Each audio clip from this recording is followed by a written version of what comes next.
Hey, Rock Hill. Just coming to you this afternoon with my Starbucks drink in hand. Ryan just got me a nice new mug. One thing that's been a happy little piece of joy for me during the stay at home has been to get my Starbucks mango dragon fruit refreshers. They're like a little purple drink. They make you feel like you're on a little happy island.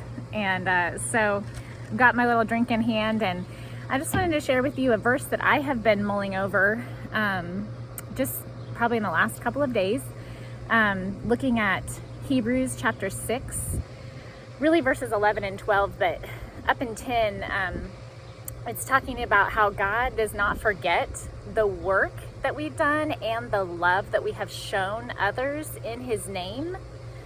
And I just love what it says here in 11 and 12. In light of that, it says, "And we desire that each one of you show the same diligence so as to realize the full assurance of hope until the end, so that you will not be sluggish, but imitators of those who through faith and patience inherit the promises." So yeah, I just been thinking about, okay, so there's this idea that we're supposed to have diligence that would bring us into a full assurance of hope.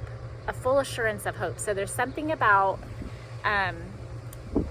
really earnest working that brings us into a full assurance. And in verse 12, I just like the way it says, so that you will not be sluggish. So I think when we're not being diligent and earnest, there's this other side of kind of the ditch we can land in is sluggishness. So if I don't want to land in the sluggishness, what am I going to? But he says in verse 12, but be imitators of those who through faith and patience inherit the promises. So I've just been camping out on the word patience. Where's patience showing up in my life? Where am I practicing patience? Where am I being tested with patience? So we're painting our house. Started last week, and it's quite an enduring patience of a job. You look at it and you think, oh yeah, we'll just do this and this and this, and it'll be great, and we'll be done. And it just takes so much longer than what you think.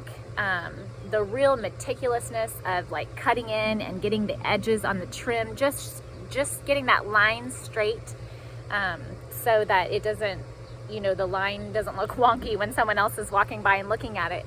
And so, just getting all of the sides of the trim and going back over places where you messed up or you didn't quite get the paint on, it's just taken a lot of endurance. And let alone the weather. You can't paint when it's raining. So it's like some days it's calling for rain, other days it's not. And so this has just been a good test of patience.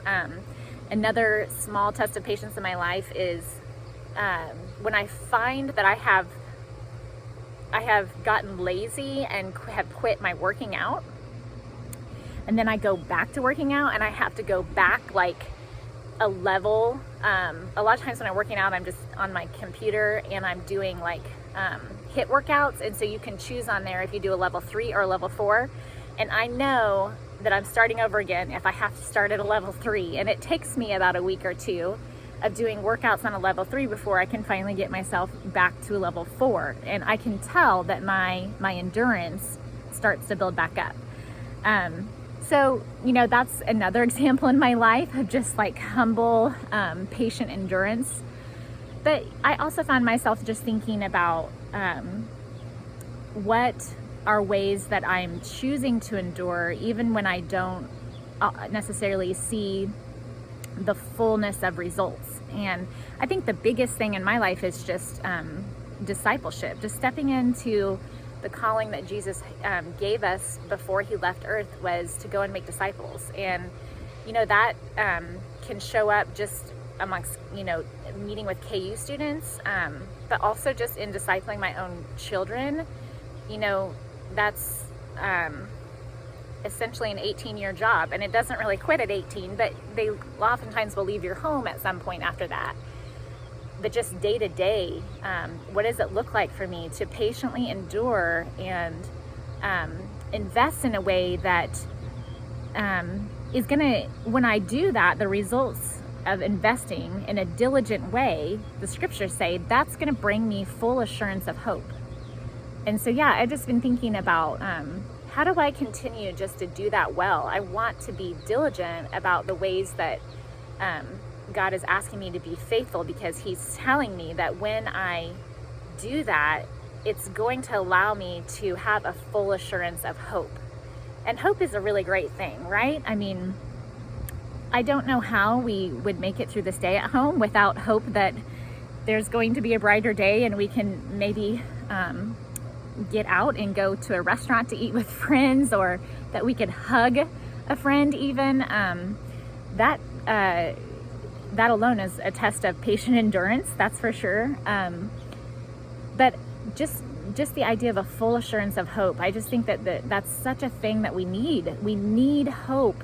There's just so many things I think that can weigh me down, and just to have the hope of what is to come, the hope to inherit the promises that God gives us, that's what I want to be shooting for. So I looked at a couple other verses of like, what does patient endurance, what else does the scripture say? And I was reminded in Colossians 1, where Paul says, he says, may you be strengthened with all of his glorious power, so that you will have all the endurance and patience that you need. Just the idea that God gives us his power so that we can endure and be patient.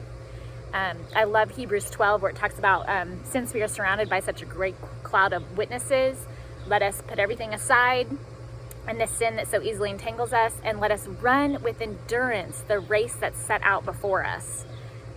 Looking to Jesus, so just this idea of we need to look to Jesus to be able to endure. Like, there's just no other way. We need him. And then Romans 15:4, it says, for whatever was written in former days was written for our instruction, that through endurance and through the encouragements of the scriptures we might have hope.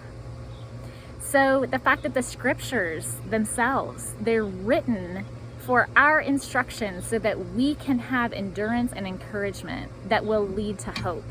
That's just such a good thing. So those are the things I've just been pondering, and I hope that these things speak to you in some way and may just encourage your heart today.